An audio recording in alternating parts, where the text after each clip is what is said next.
Dibuang warga kampung gegara penyakitan, 20 tahun kemudian anak ini dicari-cari.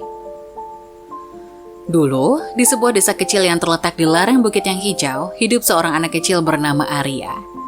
Arya adalah seorang anak yang penuh keceriaan, dengan mata yang penuh semangat dan senyuman yang selalu mekar di wajahnya. Namun nasib baik tidak berpihak padanya. Arya menderita penyakit langka sejak lahir, tubuhnya rapuh dan setiap gerakannya tampak seperti perjuangan. Ia tidak dapat bermain seperti anak-anak lain, namun dia tetap memiliki mimpi dan harapan seperti yang lainnya. Warga desa seringkali mendiskriminasinya. Mereka percaya bahwa Arya membawa kutukan yang menjadikan desa mereka kurang subur dan menyebabkan bencana alam yang sering melanda. Beberapa bahkan berani bersumpah untuk mengusir Arya dan keluarganya dari desa. Usut punya usut, kabar burung tersebar ternyata Arya terkena penyakit HIV/AIDS dan kedua orang tuanya sudah meninggal dunia. Warga tidak mau mengurusnya setelah kematian orang tuanya. Arya merasa sangat sendirian. Warga desa yang selalu mencurigai keluarganya karena kutukan yang mereka yakini tidak mau membantunya atau bahkan berbicara dengannya. Mereka menganggapnya sebagai beban dan resiko yang harus dihindari. Arya terpaksa hidup sendirian di sebuah pondok kecil yang ditinggalkan oleh orang tuanya. Kalian dengar kan kalau si Minah ibu dari Arya itu mati kena penyakit HIV? Kata Sutia, warga kampung. Iya benar, amit-amit ya. Itu akibatnya kalau punya kerjaan gak benar, jawab Lina warga lainnya. Iya, pas masih hidup aja suka gonta-ganti pasangan.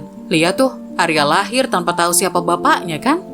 Namanya juga pelacur murahan, tambah yang lain. Tapi apa kalian gak curiga? Kata anak saya yang sekolah di kota sih, HIV itu menular. Pasti si Mina itu nurunin penyakitnya ke Arya.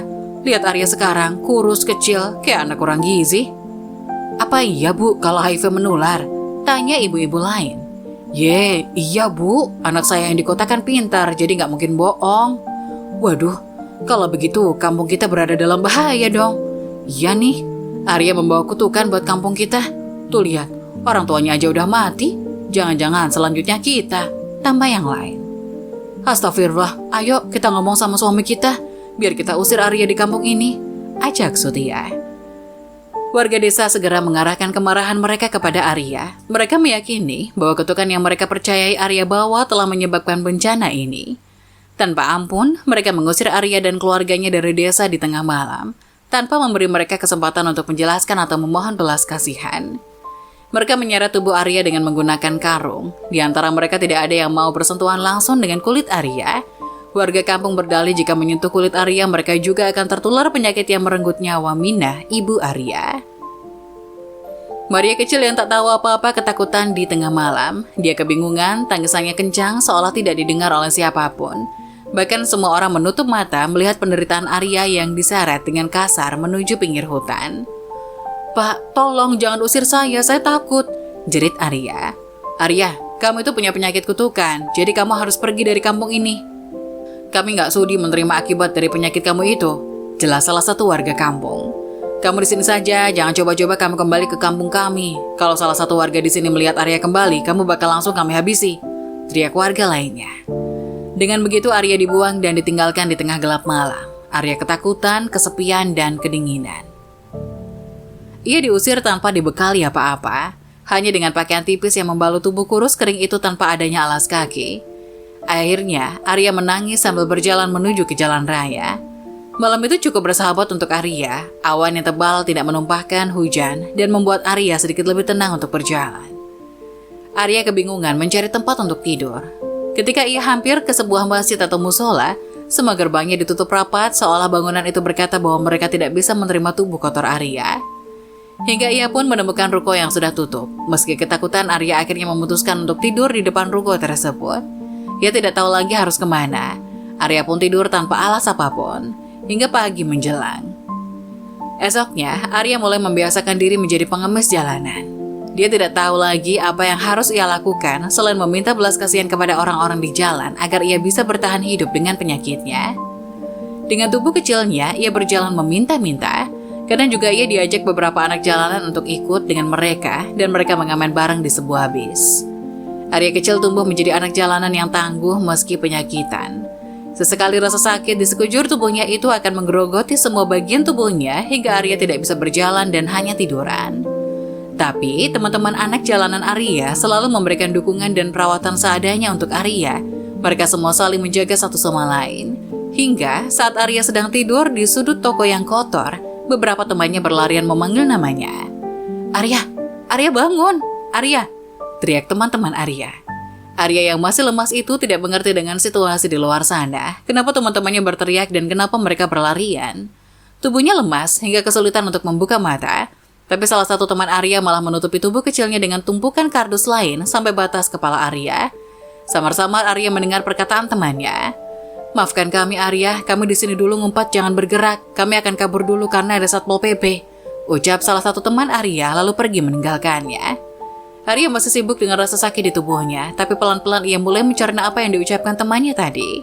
Ada Satpol PP, iya. Satpol PP sedang beroperasi di sekitar sini. Arya harus tetap sembunyi dari balik kardus-kardus itu agar dirinya selamat. Namun, nasib buruk mulai mengejarnya ketika Satuan Polisi Pamong Praja mengambil tindakan keras terhadap anak-anak jalanan. Mereka menerapkan operasi penertiban dan menganggap anak-anak jalanan sebagai pengganggu dan ancaman bagi ketertiban kota. Suatu malam ketika Arya dan beberapa teman jalannya sedang bersembunyi di salah satu sudut kota untuk mencari tempat tidur, Satpol PP tiba-tiba muncul. Tapi entah bagaimana cerita dan caranya, tiba-tiba mereka menangkap Arya dan teman-temannya tanpa belas kasihan. Tanpa mendengarkan alasan atau melihat keadaan mereka yang sulit, Arya merasa ketakutan dan terkejut. Terpisah dari teman-temannya dan dibawa ke kantor Satpol PP. Di sana mereka menginterogasinya dengan keras dan mencatatnya sebagai anak jalanan yang melanggar peraturan kota. Cerita mengerikan Satpol PP itu sudah menjadi mimpi buruk untuk semua anak jalanan. Tapi Arya yang masih lemas tidak bisa berbuat apa-apa lagi selain pasrah. Hingga akhirnya ia tersadar, tubuhnya mulai agak segar dan sakit di sekujur tubuhnya mulai hilang. Ketika Arya membuka mata, ternyata Arya berada di sebuah klinik dengan infus yang menempel di tangannya. "Oh, kamu sadar? Siapa namamu, Nak? Di mana alamatmu? Biar kami yang mengantar kamu pulang." Menjadi anak jalanan bukanlah hal yang mengasihkan. "Lihat kamu sekarang, kurus, kecil, dan sakit. Ayo, Bapak antar pulang," kata laki-laki berseragam Satpol PP. "Bapak Satpol PP?" tanya Arya. "Iya, kami sudah membawa teman-temanmu, dan salah satu dari petugas menemukanmu yang terbaring sakit di sudut toko. Apa kamu sudah mendingan sekarang?" Mendengar perkataan dari lelaki di depannya, tak ada angin, tak ada hujan, tiba-tiba Arya menjerit minta maaf sambil menangis. "Pak, maafkan saya, jangan seret saya ya, jangan buang saya takut," jerit Arya.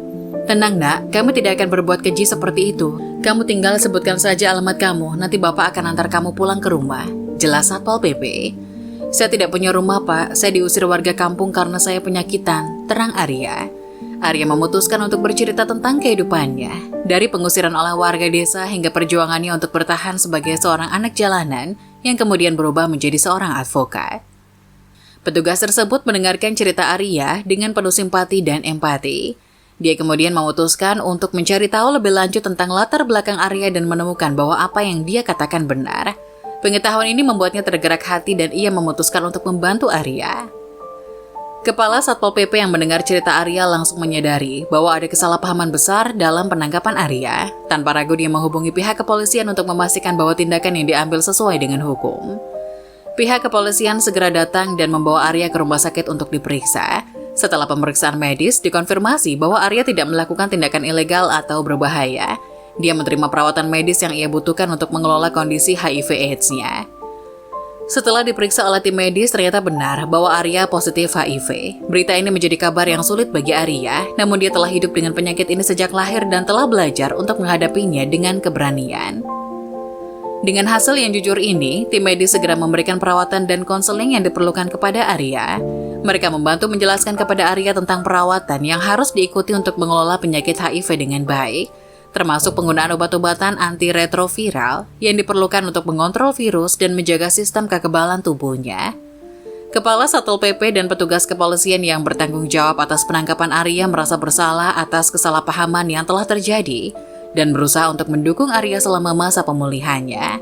Mereka bersama-sama dengan Arya mencari cara untuk membantunya mendapatkan perawatan HIV yang terbaik dan mendukung upayanya dalam membantu anak-anak jalanan dan penyandang HIV/AIDS. Keesokan harinya, Arya dan teman-temannya dibawa ke panti asuhan kota, sebuah tempat yang penuh dengan anak-anak jalanan lainnya yang juga tidak memiliki tempat tinggal. Arya merindukan kebebasan yang dimiliki di jalanan. Walaupun penuh dengan kesulitan, di panti asuhan dia merasa terikat oleh aturan yang ketat dan tidak memiliki kebebasan yang dia butuhkan untuk belajar dan tumbuh. Keinginan Arya untuk menjadi seseorang yang sukses tidak pernah padam. Meskipun situasinya sangat sulit, meskipun dia berjuang untuk memahami perubahan dalam hidupnya, dia tetap memiliki impian yang kuat untuk mencapai pendidikan yang lebih baik dan membantu anak-anak jalanan lainnya keluar dari situasi yang sama. Di panti asuhan, Arya bertemu dengan banyak anak-anak sebaya yang juga memiliki cerita hidup mereka sendiri. Mereka semua menghadapi berbagai tantangan, tetapi mereka mendukung satu sama lain dan membentuk ikatan yang kuat. Arya merasa tidak lagi sendirian dan terisolasi seperti dulu ketika ia menjadi anak jalanan. Selama tinggal di panti asuhan, Arya tetap meneruskan pendidikannya dan berusaha keras untuk mencapai mimpinya menjadi seorang advokat yang membela hak anak-anak, apalagi mereka yang hidup di jalanan dan penyandang HIV/AIDS.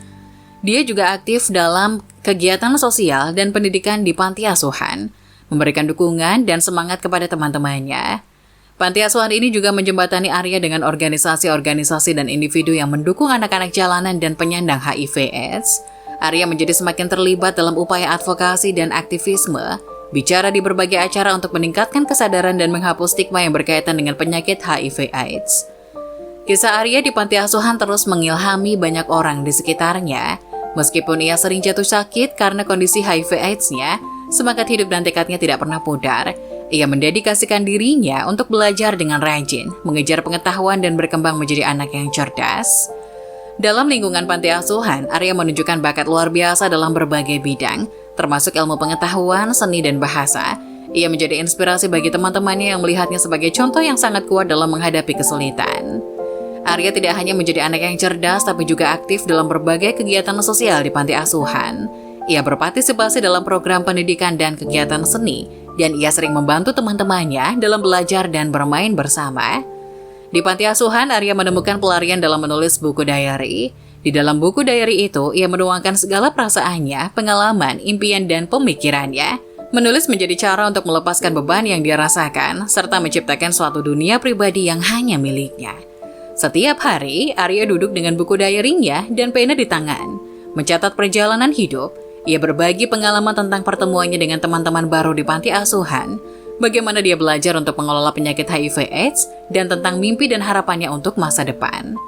Buku diary Arya juga berfungsi sebagai katalisator untuk refleksi pribadi. Ia mengenal diri sendiri melalui kata-kata yang terukir di halaman-halaman buku itu. Itu membantunya mengatasi kesulitan dan mencari kekuatan dalam momen-momen paling sulit. Di samping itu, buku diary Arya adalah catatan bersejarah tentang perjalanan hidupnya yang penuh inspirasi. Ia menyimpan semua pencapaiannya, impian-impiannya, dan hal-hal yang ingin dia raih. Buku itu menjadi bukti yang mendalam tentang semangat dan kegigihan Arya dalam menghadapi hidupnya yang penuh dengan rintangan. Suatu hari, Arya memutuskan untuk membagikan beberapa tulisannya dari buku diary kepada teman-teman di panti asuhan. Mereka terinspirasi oleh kejujuran dan ketulusan Arya dalam mengekspresikan perasaannya, dan itu membantu memperkuat ikatan mereka. Melalui menulis buku, Arya tidak hanya menciptakan ruang untuk dirinya sendiri untuk tumbuh, tetapi juga membangun jembatan emosional dengan orang-orang di sekitarnya.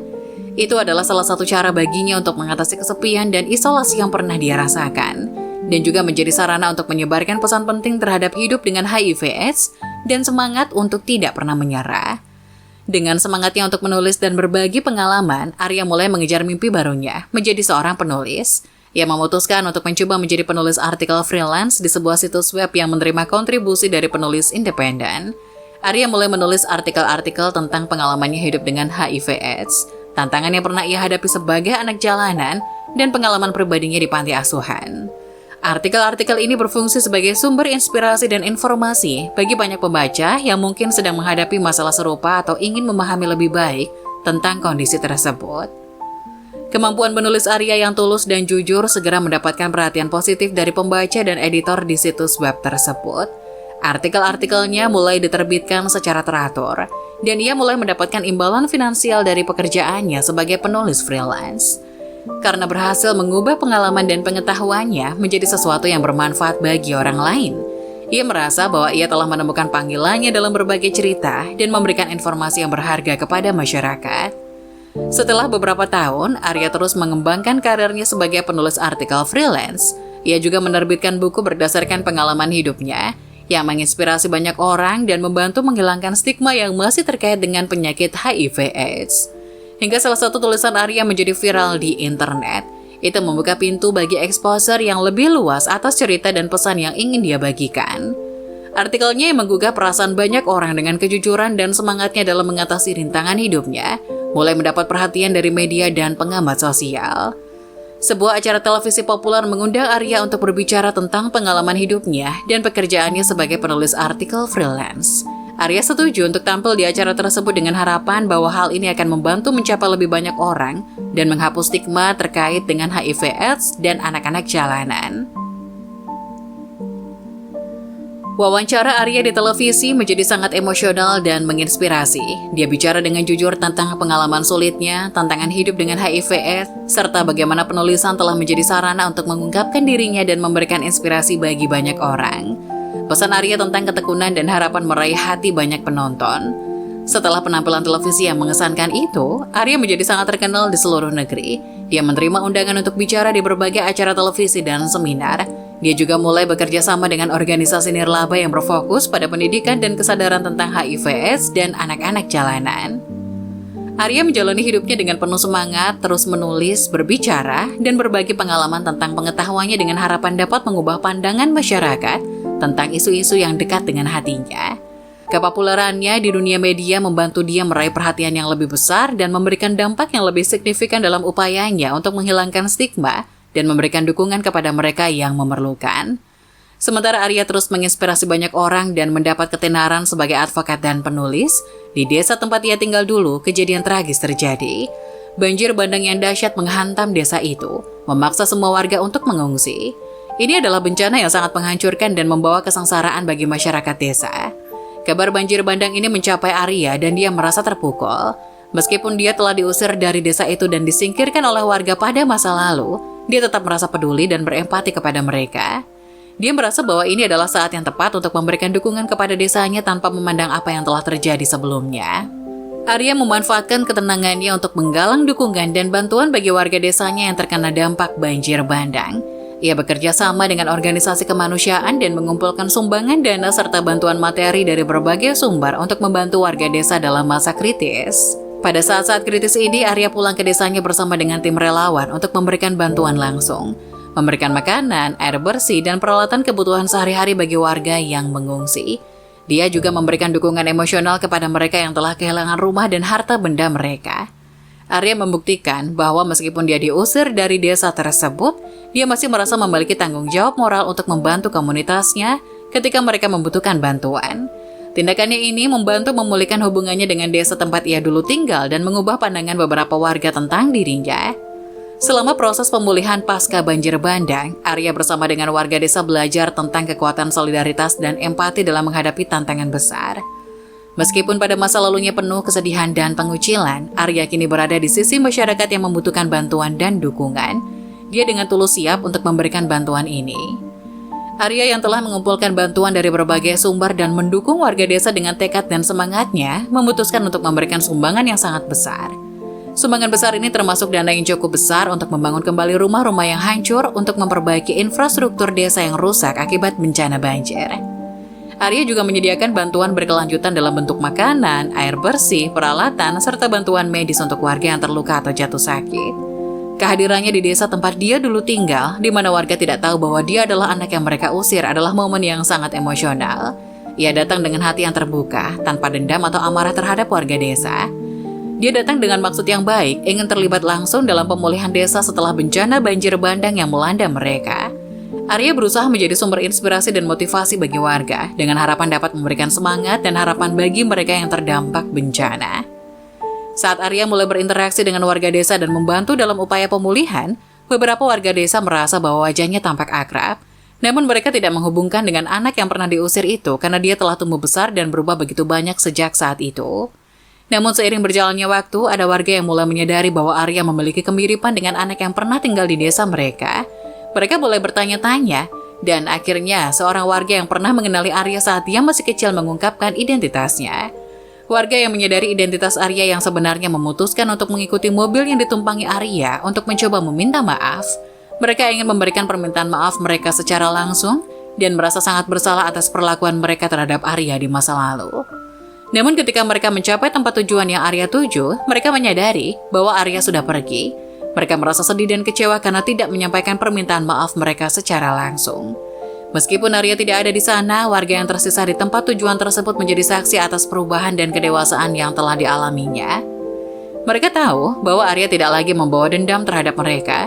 Mereka berharap bahwa mereka akan memiliki kesempatan untuk bertemu dengannya di masa depan dan mengungkapkan penyesalan mereka. Seminggu kemudian, warga desa yang telah mengalami banjir bandang kembali mendapat berita baik. Mereka mendapatkan bantuan berupa relokasi ke rumah susun terdekat secara gratis. Bantuan ini sangat berarti bagi mereka yang telah kehilangan rumah dan harta benda mereka dalam bencana banjir bandang. Relokasi ke rumah susun memberikan tempat tinggal yang lebih aman dan layak bagi warga desa. Rumah susun ini dilengkapi dengan fasilitas yang diperlukan, termasuk air bersih, listrik, akses ke layanan kesehatan, dan pendidikan. Ini adalah langkah besar dalam membantu warga untuk memulai hidup baru setelah bencana yang menghancurkan desa mereka.